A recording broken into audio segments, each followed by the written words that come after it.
Meningkatnya pengetahuan terhadap kecantikan dan tata rias berdampak pula pada meningkatnya semangat masyarakat untuk mengasah keterampilan yang dimiliki dalam bidang kecantikan dan tata rias. Bali adalah daerah wisata dan budaya. Banyak kegiatan adat dan budaya dilaksanakan di Pulau Dewata. Secara otomatis masyarakat terutama kaum perempuan termotivasi tampil cantik dalam tata rias wajah dan rambut. Saat ini banyak kaum perempuan Bali ingin menekuni dan memiliki keterampilan di bidang yang satu ini. Kursus di lembaga pendidikan dan latihan kecantikan menjadi salah satu tempat bagi masyarakat untuk mengasah keterampilan secara optimal.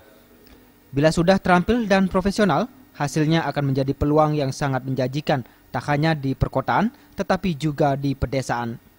Masyarakat di Bali sering memanfaatkan salon kecantikan untuk berbagai kegiatan adat dan budaya. Salah satu praktisi kecantikan, Ketut Resti, mengatakan, di zaman sekarang masyarakat terutama perempuan Bali perlu memiliki keterampilan di bidang tata rias karena dapat menambah penghasilan keluarga. Ya, sangat penting sekali ya di zaman sekarang ini karena apa?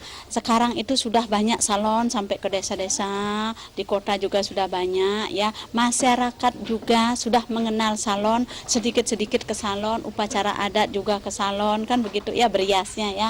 Sangat penting sekali karena sekarang apalagi menghadapi global Mia ini ya. Jadi itu sangat penting sekali dalam bentuk masyarakat itu yang memiliki keterampilan ini ya sangat betul-betul bermanfaat sekali untuk masyarakat ya, terutama untuk keluarganya, untuk masyarakat juga karena sekarang masyarakat itu semua sudah mengenal salon. Pera dan Ari Wiratmaja, Bali TV.